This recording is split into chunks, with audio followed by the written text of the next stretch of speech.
Hey everyone, it's Les from Comfortable Shoes Studio. This is another art making chat while I draw.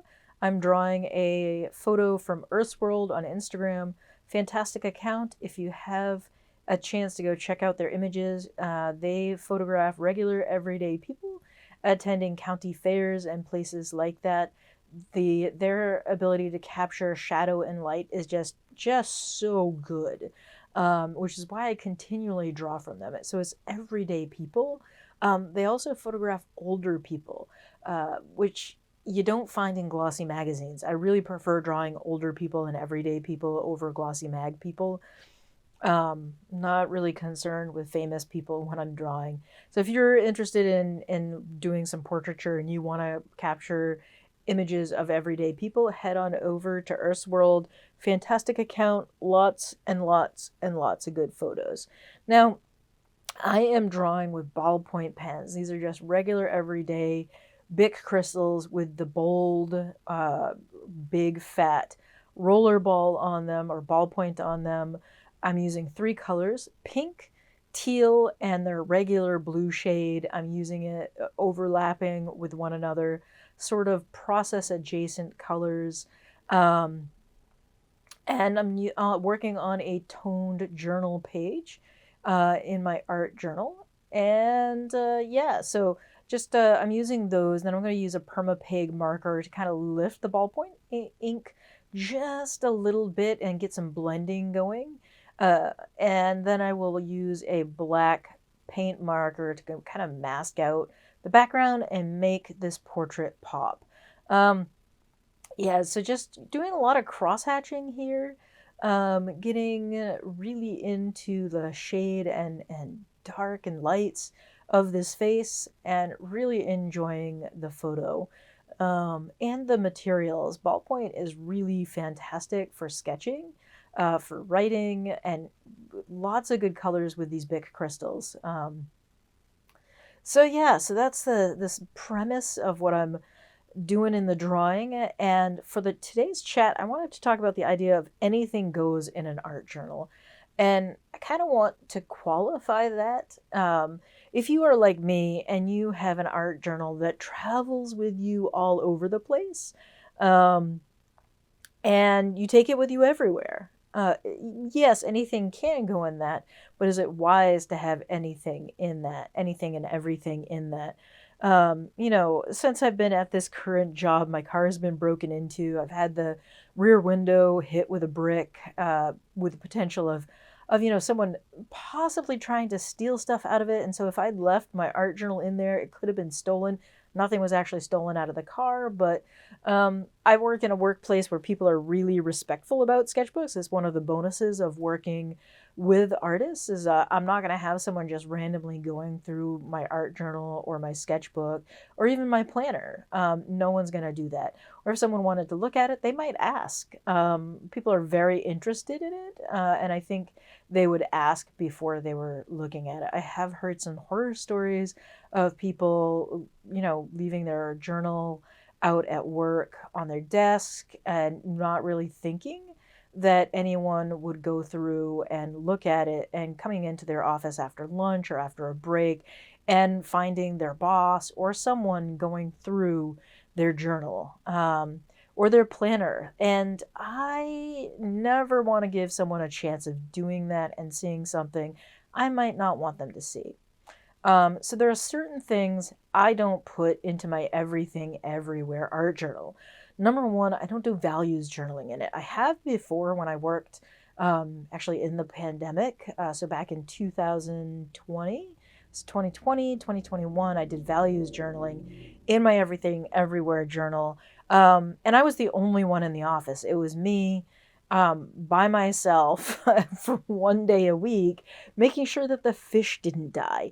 But yeah, I would take my everything everywhere journal with me to the office, and I had no worries about anyone looking at it because it was only me there.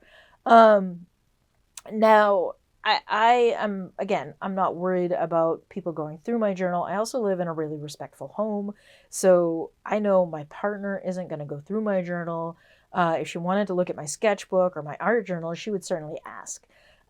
she wouldn't just look at it. And so my Everything Everywhere journal, I don't put heavy, deep journaling into it. I don't do values journaling into it because that can be really heavy.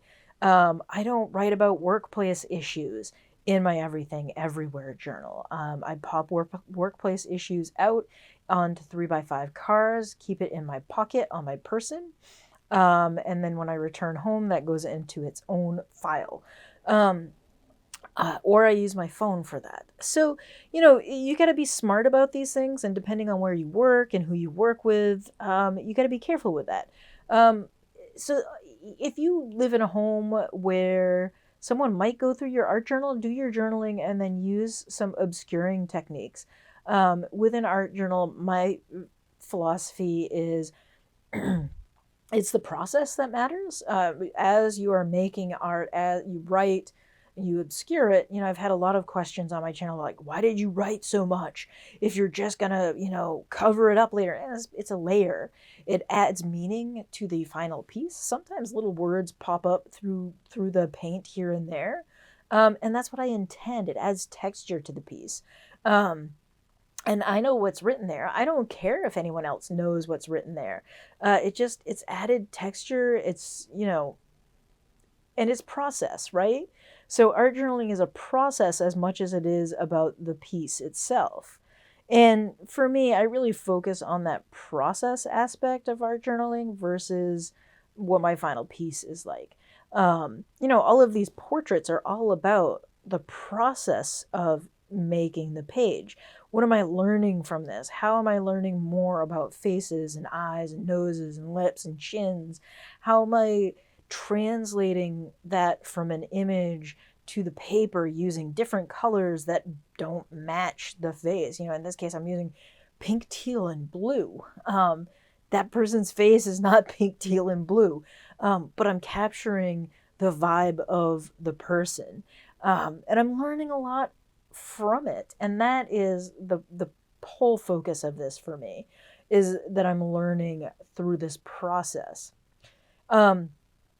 But anyway, like, what else might not go in your art journal depending on what kind of art journal that you are having? What kind of observations might you not add?